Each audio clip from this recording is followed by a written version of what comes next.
ओम शांति। 3 फरवरी 1974।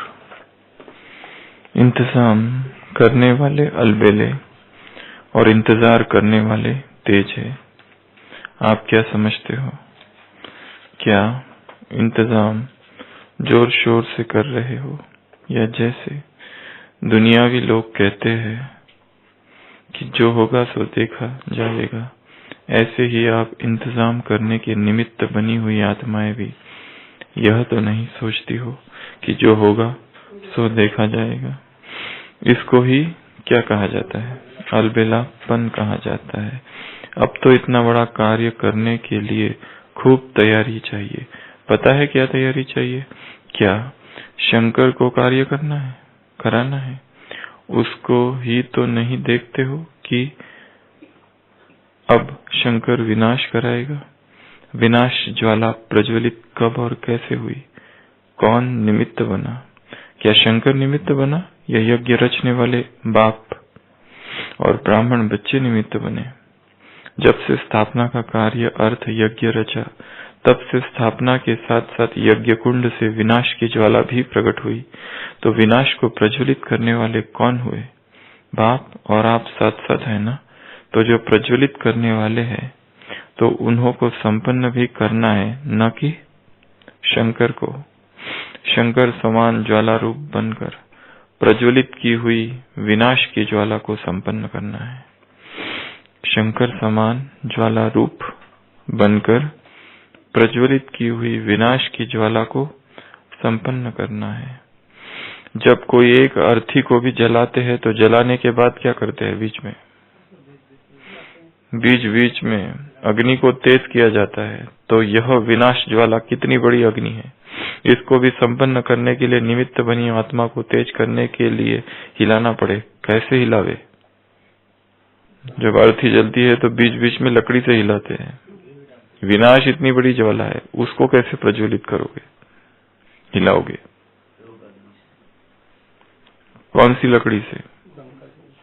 संकल्प से इस विनाश ज्वाला को तेज करना पड़े।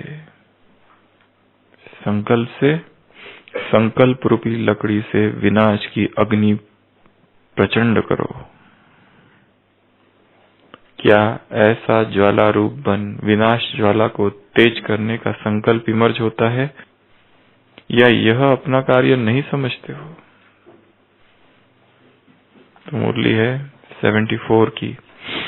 इसी मुरली में बाबा ने कहा, अभी 2 वर्ष के बाद आप ही कहते हो ना कि समाप्ति होनी है। 76 में बाबा ने 2 वर्ष की याद दिलाई है यहाँ पर। तो 3 फरवरी की मुरली है। इंतजाम करने वाले अलबेले और इंतजार करने वाले तेज। आप क्या समझते हो? क्या इंतजाम जोर शोर से कर रहे हो, जैसे दुनियावी लोग कहते हैं जो होगा सो देखा जाएगा? क्या आप भी ऐसा कहते हो कि जो होगा सो देखा जाएगा? इसको ही क्या कहा जाता है? अलबेलापन। अब तो इतना बड़ा कार्य करने के लिए खूब तैयारी चाहिए। पता है कौन सी तैयारी चाहिए? क्या शंकर को कार्य कराना है? उसको ही तो नहीं देखते हो कि कब शंकर विनाश कराएगा। विनाश ज्वाला प्रज्वलित कब और कैसे हुई? कौन निमित्त बना? क्या शंकर निमित्त बना, या यज्ञ रचने वाले बाप और आप निमित्त बने?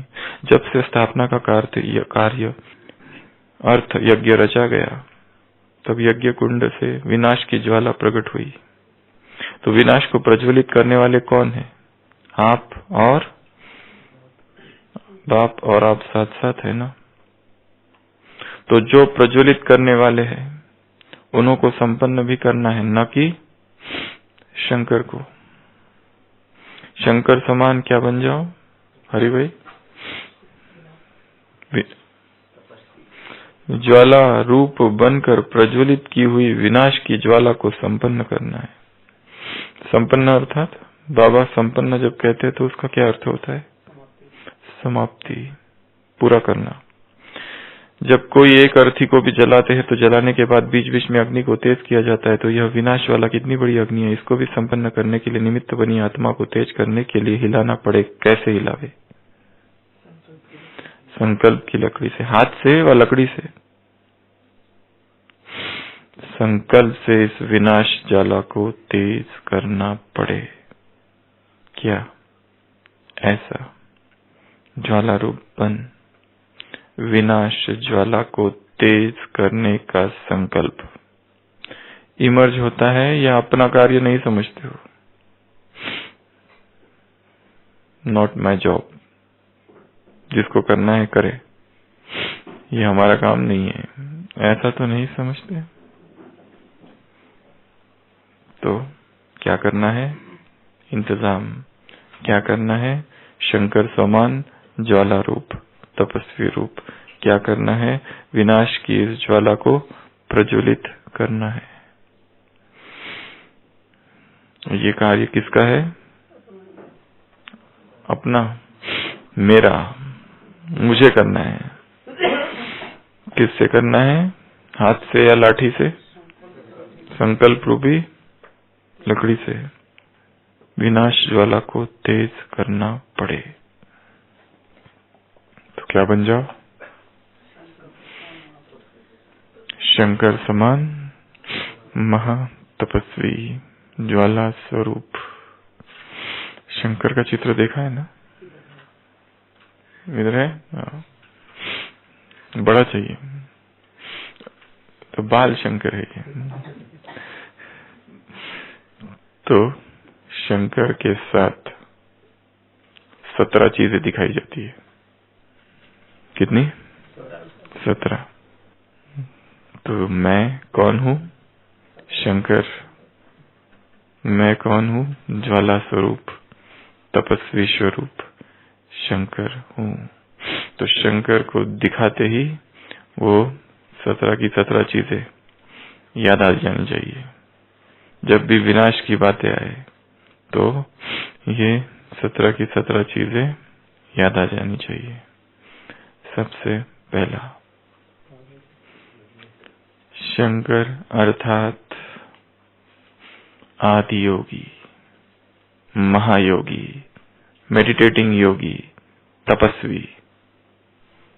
शंकर की प्रतिमा देखिए ना, कैसे बैठा रहता है, इस तरह से योग मुद्रा में। Lord of yoga, the lord of meditation कहा जाता है शंकर को। आदि योगी है वो। शिव की उसके साथ तुलना की गई है भक्ति मार्ग में, जैसे वही भगवान है। शैव मत, शाक्त मत में उसकी बहुत मान्यता है। तो सबसे पहली चीज क्या है? Lord of meditation, the lord of yoga, Yogeshwar. तो शंकर अर्थात आदि योगी। भक्ति मार्ग में एक ही विशेषण कईयों के लिए प्रयोग किया जाता है। योग सिखाने वाला जो आदि योगी है वो शंकर है। तो योगेश्वर है वो, योगियों का गुरु है वो। भारत में नाथ संप्रदाय है, वो केवल और केवल शिव को मानते हैं, हठ योग। तो सबसे पहला है Adi Yogi, the lord of yoga, the lord of meditation. तो हम भी कौन है? आदि योगी, संसार को योग सिखाने वाले। लॉर्ड ऑफ मेडिटेशन, ध्यान सिखाने वाले, समाधि सिखाने वाले, तपस्या सिखाने वाले, सबसे पहला। फिर 4 बातें, 4 + 4 + 4 + 4, ऐसी 4 + 4 + 4 और फिर 4। 4 में सबसे पहला त्रिनेत्र, दूसरा जटा, तीसरा चंद्रमा और चौथा गंगा। तो शंकर अर्थात जो कौन है? त्रिनेत्री है। बाप तुमको त्रिनेत्री त्रिलोकी नाथ बनाते हैं, आज है ना मुरली में। तो शंकर अर्थात जिसका तीसरा नेत्र खुला हो। और उसने क्या कर दिया था तीसरे नेत्र से? काम को, भस्म कर दिया था। काम आया था कामदेव उसकी तपस्या भंग करने। काम और उसकी पत्नी रति दोनों आए थे शंकर की तपस्या भंग करने। बहुत प्रयत्न किया, फिर भी नहीं हुआ तो बहुत सारे तीर छोड़े, परंतु जैसे ही शंकर ने आंख खोली कामदेव भस्म हो गया। और फिर रति ने बहुत प्रार्थना की, माफी मांगी। तब कहीं जाकर उसने कहा कि क्या ये फिर से जन्म लेगा द्वापर में? किसका पुत्र? कृष्ण का पुत्र प्रद्युम्न।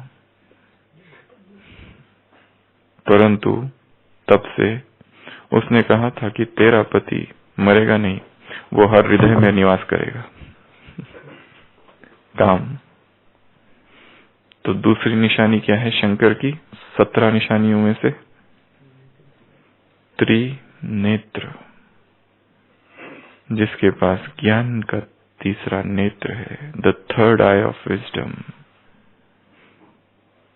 2 नेत्र तो है ही, चर्म चक्षु, परंतु साथ में तीसरा नेत्र भी है।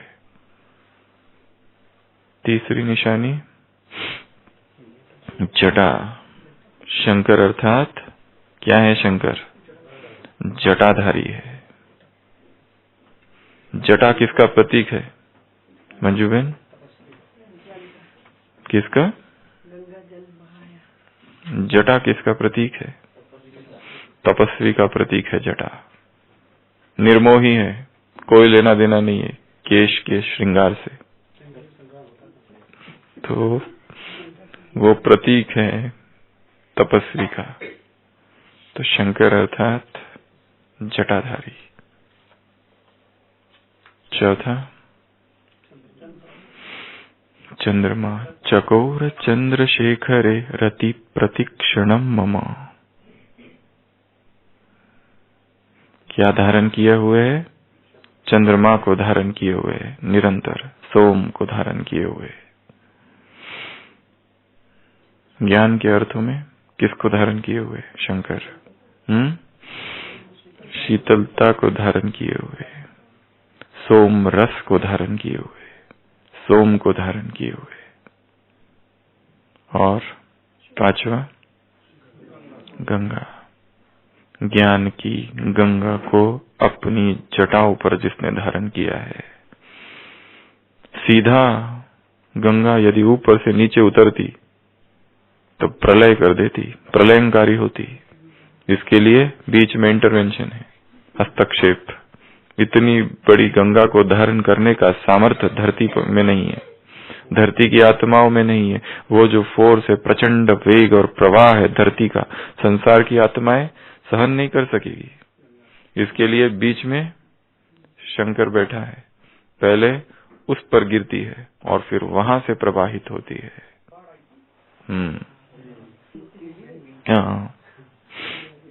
2013 में ना त्रासदी जो हुई थी उत्तराखंड में, वहां पर तो सबसे पहली निशानी 17 निशानियों में से तपस्वी।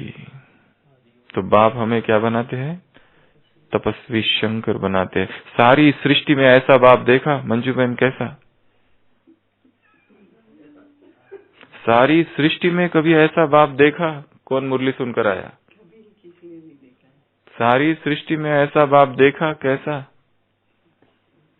कौन मुरली सुनकर आया है? डैश डैश डैश मुरली से ढूंढना आज पावरफुल वाक्य है। सारी सृष्टि में ऐसा बाप देखा। 2 बातें हैं वहां पर, छोड़ रहे, ढूंढना मुरली में। तो सबसे पहला योगी, और फिर 4 बातें। 4 में सबसे पहला त्रिनेत्र, जिसकी आंख खुली हो। दूसरा जटा धारण किए हुए है, जटा तपस्वी की निशानी है। सफेद साड़ी पहनी हो, बाल खुले हो, जटाएं खुली हो, हाथ में मुरली हो, तुम हो राजऋषि। साकार महावाक्य है बाबा के। जटाएं खुली हो, श्वेत वस्त्र पहने हुए हो, और हाथ में मुरली, और तुम हो राज ऋषि। बस खड़े रहो, तुम अपने आप सेवा होती रहेगी। किसी को कुछ कहा नहीं है, केवल खड़े हैं। फिर सोम, चंद्रमा को धारण किए हुए, चंद्रशेखर कहा जाता है शिव को भारत में। चकोर चंद्रशेखरम रति प्रतिक्षणम मम। चंद्र अर्थात चंद्रमा, शेखर अर्थात मुकुट। चंद्र जिसका मुकुट है, चंद्र जिसका किरीट है, चंद्र जिसका क्राउन है, वो है चंद्रशेखर। दक्षिण में चंद्रशेखर कहा जाता है शिव को। शिव के भी बहुत अवतार है। लिंग पुराण में दिखाया है शिव के 28 अवतार है। तो ये 4, तो पहला और फिर 4 और फिर नेक्स्ट 4। नीलकंठ, नीलकंठ। दूसरा सांप, भुजगेंद्रहारम, सदा वसंतम भुजगेंद्रहारम। अपने गले में किसको धारण किए हुए है? सांप को धारण किए हुए है। हाँ, पढ़ लिया आपने तो। मैं तो ढूंढने के लिए कहा था आपको। सारी सृष्टि में ऐसा बाप कभी देखा जो बच्चों पर इतनी मेहनत करे और बच्चों को अपने से भी तीखा, ऊंचा नहीं तीखा, तीखा बनाए। सारी सृष्टि में ऐसा बाप कभी देखा होगा जो इतनी मेहनत करे और अपने से भी तीखा बना दे। और मैं स्वर्ग में नहीं आता हूं, परंतु दिव्य दृष्टि की चाबी अपने पास रखता हूं ब्रैकेट में।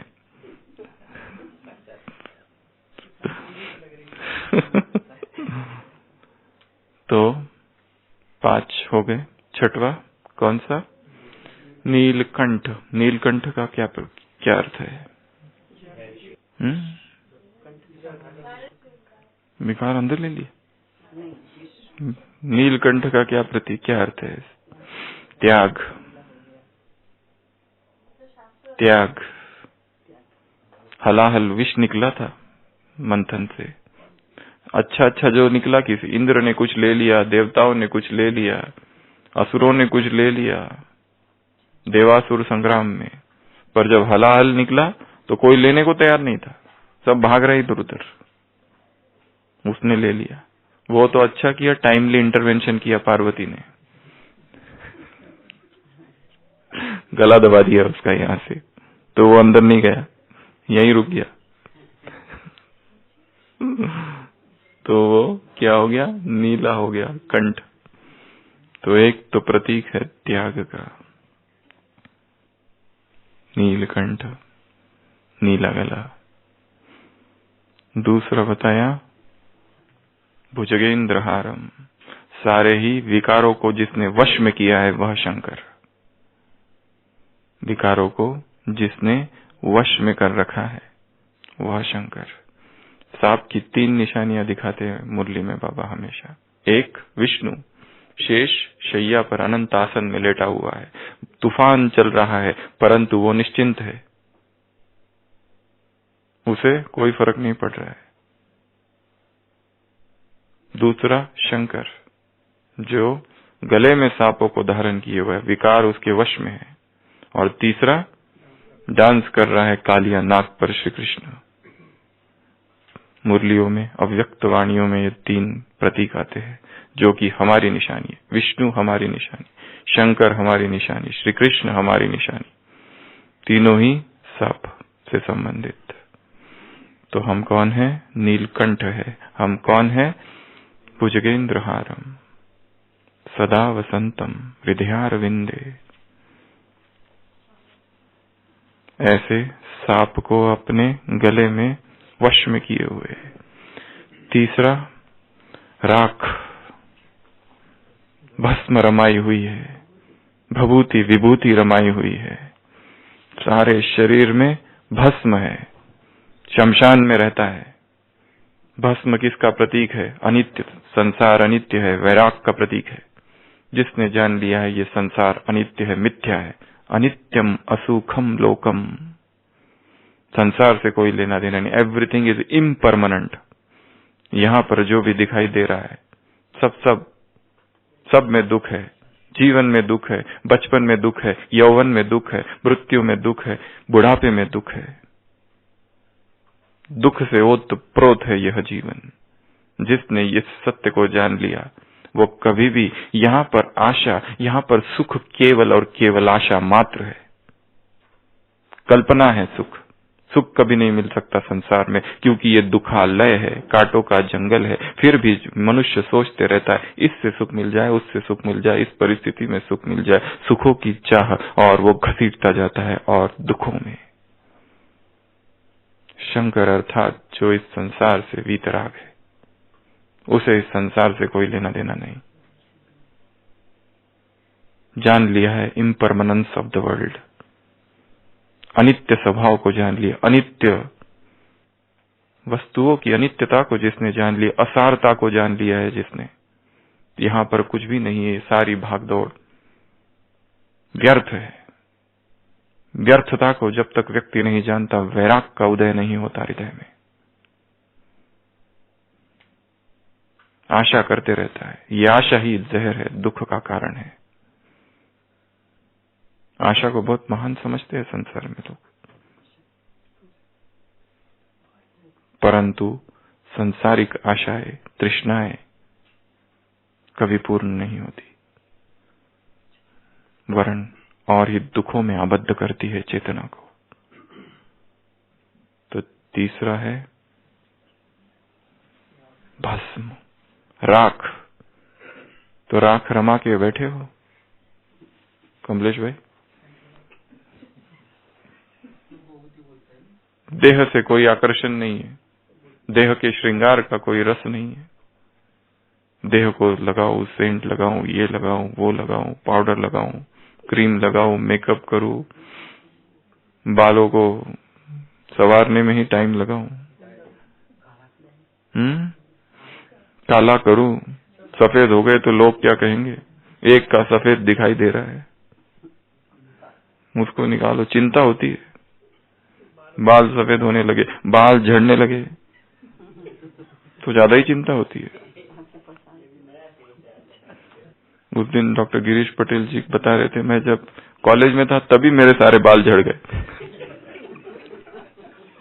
दूसरे कोलिग्स कहते थे ये क्या, बड़ी हंसी उड़ाते थे मेरी, पर मैं एंजॉय करता था।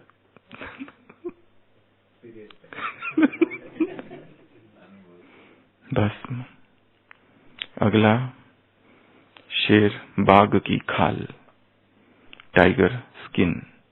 किस में बैठा है वो? टाइगर स्किन में। वो कौन सा चर्म है? बाघ का। वो भी प्रतीक है वैराग का, वो भी प्रतीक है शरीर के प्रति अनासक्त है। शरीर को केवल उससे ढक रखा है उसने, और कुछ नहीं है, बस उतना ही। इतना शरीर के प्रति अनासक्त।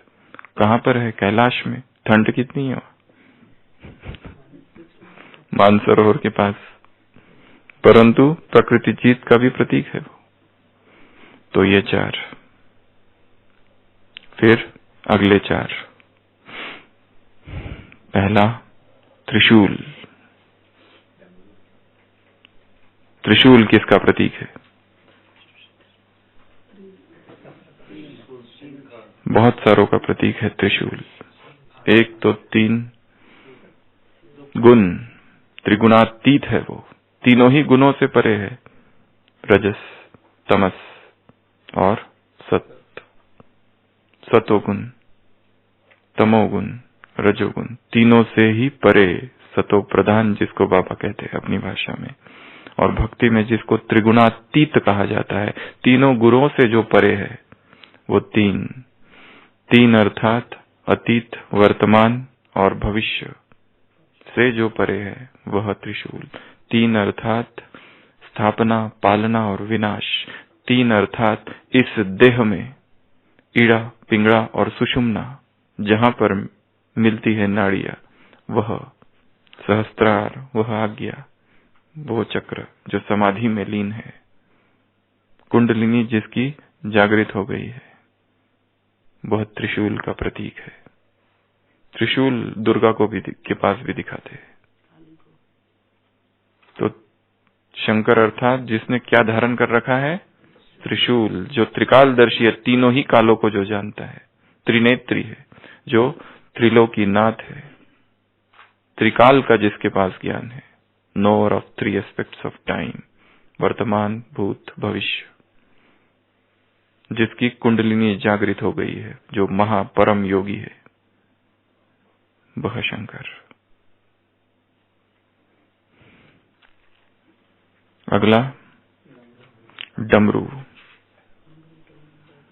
भक्ति मार्ग में शिव को क्या कहा जाता है? शंकर को नटराज कहा जाता है। जटाटवी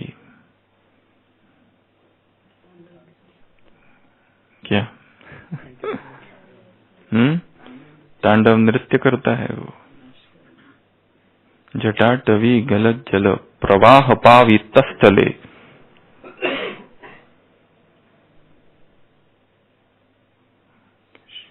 शिव तांडव स्तोत्रम है। क्या करता है वो? डमरू से नाच करता है, और वो जो डमरू जो है उसके आवाज से सृष्टि का स्थापना, पालना और विनाश, तीनों का ही वो प्रतीक है। नाद है वो, नाद, अनहद नाद, भी सारे नाद वहां से निकले हैं उस डमरू से। तो वो क्या है? उसका प्रतीक नटराज, शंकर अर्थात जिसके हाथ में डमरू है और जो बजा रहा है, नाच कर रहा है, ज्ञान डांस निरंतर। अथर्व सर्व मंगला कला कदम्ब मंजीरी रस प्रवाह माधुरी ब्रजम्बिणा मधुव्रतम स्मरांतकम भवांतकम मखांतकम गजांत कांत कांतकम तमंत कांत कम भजे। सुना है ना?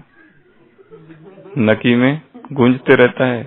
रावण का रचित शिव महिम स्तोत्रम, शिव तांडव स्तोत्रम बजाता है, और रावण पैर हाथ वो शिव को ही उठाने लगता है, अपने ही गुरु को, तो वो पैर से उसको दबा देता है, तब वो गीत गाता है। ये रावण शिव भक्त होता है ना।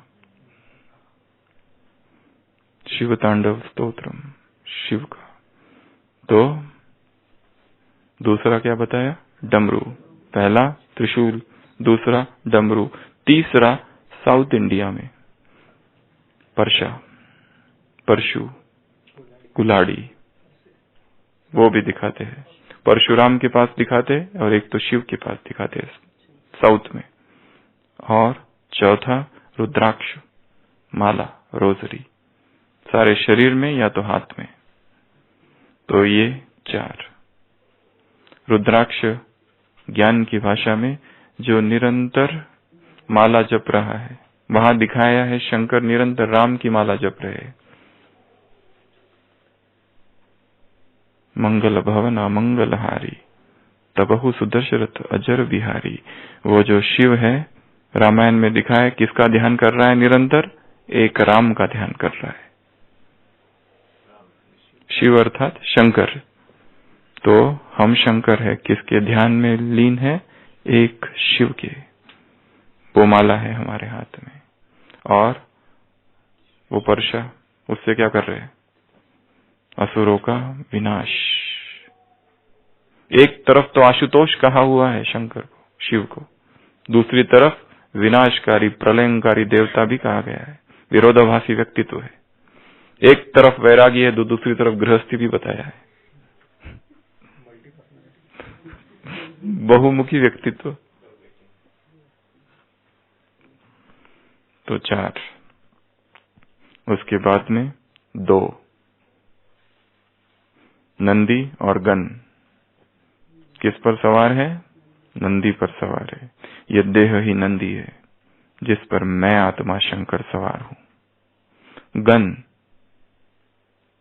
उसके बहुत सारे गण दिखाए हैं। ये इंद्रिया ही वो गण है। गणाधीश गणेश को कहा जाता है। जहां शिव जाता है वो गण साथ साथ जाते हैं। शिव नाराज हो जाता तो गण उसको मनाते हैं। शिव की बारात में वो गण भी दिखाए हैं। तो दो गण हण सेवादारी अपनी भाषा में या तो साथी संगी या उसके सेवक या उसके मुरीद या उसके आसपास। अजीब अजीब होते हैं वो दिखने में। भगत दूसरे होते हैं, गण थोड़े दूसरे होते हैं। गण उसके साथ ही रहते हैं। सेवक लूले लंगड़े सब दिखाते हैं वहां पर। हाँ, भूत प्रेत वो सारे ही उसमें होते हैं।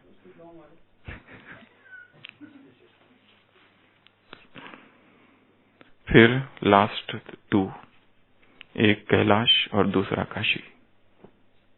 कैलाश अर्थात परम धाम, काशी अर्थात मधुबन।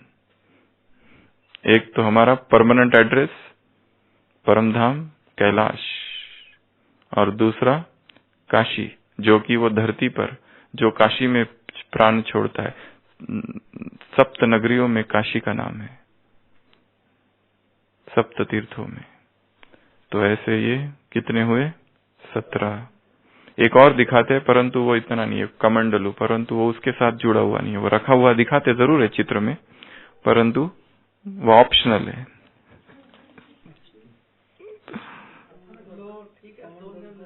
तो ऐसे 17 प्रतीक है किसके? शंकर के। तो मैं कौन हूँ? तपस्वी शंकर हूँ। क्या कह रहे हैं बाबा कि तुम्हें क्या करना है? शंकर समान ज्वाला रूप बनकर प्रज्वलित की हुई विनाश की ज्वाला को संपन्न करना है। जब कोई एक अर्थी को भी जलाते हैं तो जलाने के बाद बीच बीच में अग्नि को तेज किया जाता है। तो यह विनाश ज्वाला कितनी बड़ी अग्नि है, इसको भी संपन्न करने के लिए, निमित्त बनी हुई आत्माओं को तेज करने के लिए हिलाना पड़े। कैसे हिलावे? काठी से या हाथ से? संकल्प से इस विनाश ज्वाला को तेज करना पड़े। तो शंकर अर्थात सबसे पहला बताया Mahayogi, Adi Yogi, the lord of meditation, the lord of yoga, Yogeshwar.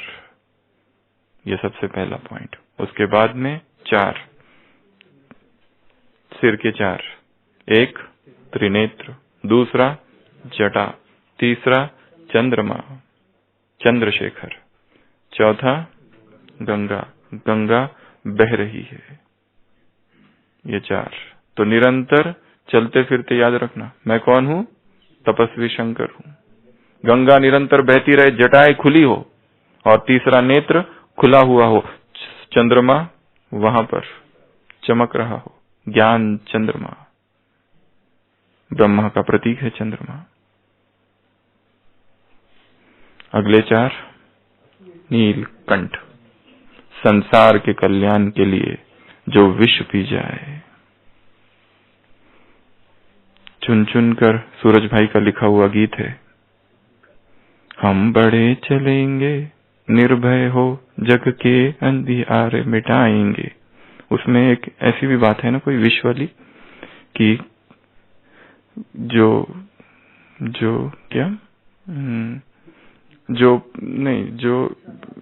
ये बनकर आएंगे उन्हें हम विष, जो शत्रु बनकर आएंगे उन्हें नहीं। बहुत सुंदर गीत है सूरज भाई का लिखा हुआ। जो शत्रु बनकर आएगा उसे शिव का मीत बनाएंगे, पीकर जहर सभी के दिल का, नहीं इसमें ही है, पीकर जहर सभी के विष दिल का, ऐसे कोई गीत है।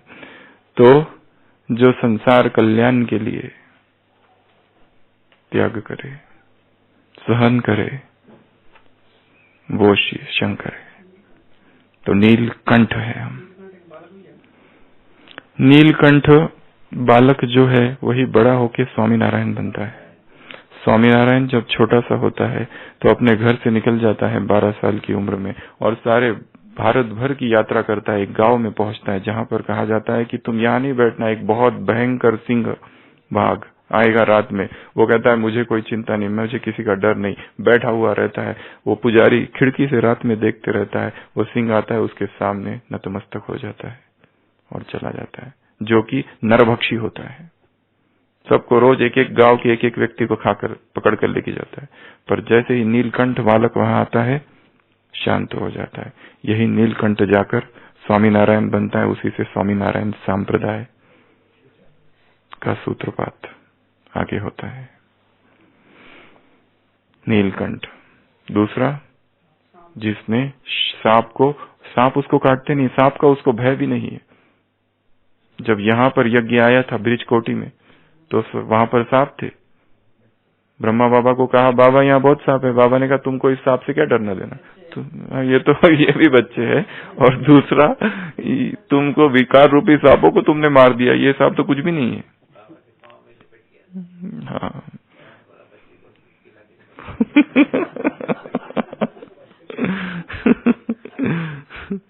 तो सांप को जिसने क्या कर दिया है, वश में कर रखा है।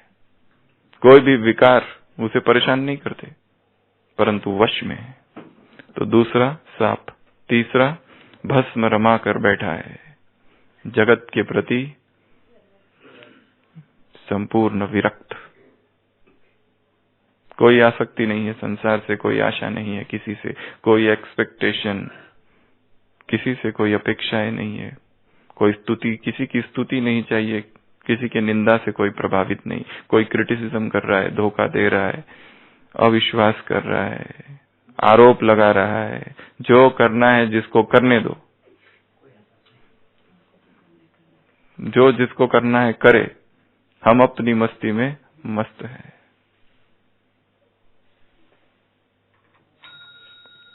अगला राख हो गया। बाघ की खाल, चर्म, ये चार चालू है। याद बराबर रखो, पहले यहाँ, फिर ये हो गया सेकंड चार, फिर है अगले चार। अगले चार अर्थात वो उसका जो श्रृंगार है। सबसे पहला त्रिशूल, दूसरा डमरू बजाने वाला, निरंतर ज्ञान का डमरू बजाओ, ऐसा डमरू बजाओ। पहले वो नगाड़े को गर्म किया जाता है। अभी अभी अव्यक्त वाणी चली थी 18 जनवरी 2008 की रिकॉर्डेड मुरली जो नीचे शांतिवन में चली थी। क्या कहा था बाबा ने उसमें? नगाड़े को गर्म करो। नगाड़े को गर्म किया जाता है, तुम योग अग्नि से नगाड़े को गर्म करो। तो डमरू बजाते रहना, ठीक है, दिन रात। अगला कुल्हाड़ी एक्स, जो साउथ में दिखाते हैं, और रुद्राक्ष की माला, रोजरी, निरंतर एक की याद में। एक ही रास्ता है तुम्हारा, दूसरी गलियों में जाना ही नहीं। इंटरनेशनल हाईवे, गलियों में गलियारों में चले गए तो भटक जाओगे। जिगजैगिंग नहीं करना है कुत्ते जैसा, इधर से उधर जाना है तो ज्यादा थकता है क्योंकि जिगजैगिंग करते रहता है। इधर जाता है, इधर भौंकेगा, उधर भौंकेगा। साइकोलॉजी का कॉन्सेप्ट है द कॉन्सेप्ट ऑफ जिगजैगिंग। एक व्यक्ति 5 किलोमीटर चलता है अपने कुत्ते को लेकर, पर कुत्ता 10 किलोमीटर चलता है। वाई? क्योंकि कुत्ता बीच बीच में जब तक भौंकता नहीं, इधर उधर गलियों में घुस घुस के उसको चैन नहीं आता है। इधर जाएगा भौंकेगा, उधर जाएगा ढक्कन देखेगा, कुछ डस्टबिन में झांकेगा, भागते रहता है इधर उधर, जबकि किलोमीटर खाली 5 ही है, पर कुत्ता 10 किलोमीटर चलता है। The zigzagging of mind. Mind भी ऐसा ही है। राम इंटरनेशनल हाईवे को छोड़कर गलियों में घुसता है, इसके पीछे भागेगा, उसके पीछे भागेगा, इसमें आसक्त, उसमें आसक्त। फिर जब चोट लगती है, धोखा होता है, तो फिर इंटरनेशनल हाईवे में आता है, पर तब तक बाकी तो आगे निकल गए। टाइम तो वेस्ट हो गया ना, और टाइम वेस्ट करने का अभी समय है क्या? ये 4। फिर 2, नंदी और गण। नंदी पर बैठा हुआ है, नंदी उसका साथी है। कभी रूठ जाता है तो नंदी मनाता है उसको। तो ये देह भी हमारा क्या है? नंदी है। इसकी संभाल भी करना, अच्छे से करना, पर संभाल, पर उसको खिला पिला के केवल उसको वो मदमस्त ना हो जाए। उसको संभाल के रखना, पैम्पर नहीं करना उसको, बहुत ज्यादा लाड़ प्यार में खराब नहीं करना। जब शिव को दिखाया है शिव पुराण में कुछ निर्णय लेना तो फिर वो किसी की नहीं सुनता है। नंदी तो कितना चाहता था कि उसकी शादी हो जाए, शादी हो जाए, शादी हो जाए, पीछे ही पड़ा था, please Mary, please Mary. Parvati नहीं थी, सब सती थी तब, पार्वती तो बाद में जन्म ली। तो नंदी, फिर है गण, शिव के गण, ये सारी इंद्रियां जैसे हमारे क्या है, सेवक, मुरीद, दास, सर्वेंट, गण हमारे अधीन हो। और फिर 2, निरंतर कहाँ बैठा रहता है शंकर? कैलाश में। संसार में जाने की इच्छा नहीं होती है उसको, वहां जाऊं, वहां कुछ देखूं क्या हो रहा है, कुछ नहीं, वो अपने शमशान में बैठा रहता है, उधर पर्वतों की चोटी ऊपर। तो हमारा कैलाश कौन सा है? परमधाम, मधुबन नहीं, दूसरा है काशी, जो शिव की नगरी है, वाराणसी, काशी, बनारस, 3 नाम है। शिव काशी गंगे, हर हर गंगे, शिव काशी विश्वनाथ। तो काशी अर्थात, काशी इस संसार का सबसे महान तीर्थ है। काशी की भूमि पर ऐसा कोई महान आत्मा नहीं हुआ भारत में जो काशी पर नहीं आया हो, काशी की भूमि पर नहीं है। सभी के चरणों से वो भूमि पुनीत हुई है, काशी की भूमि।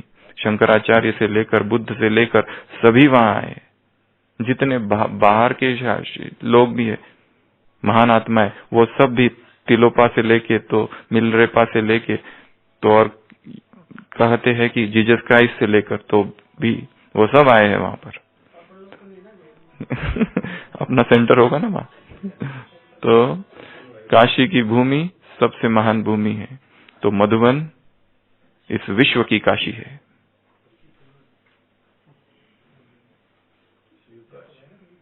शिव की काशी है मधुबन। तो कितनी पॉइंट हुई? ऐसी 17 पॉइंट, सारी याद रहेगी ना?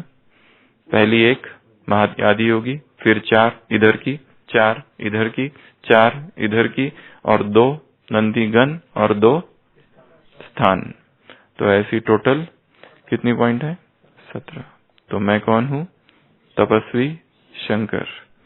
वो एक बार शंकर जी का चित्र देख लेना नेट से, याद आएगा सारी पॉइंट्स। दिन भर देखते रहना। आज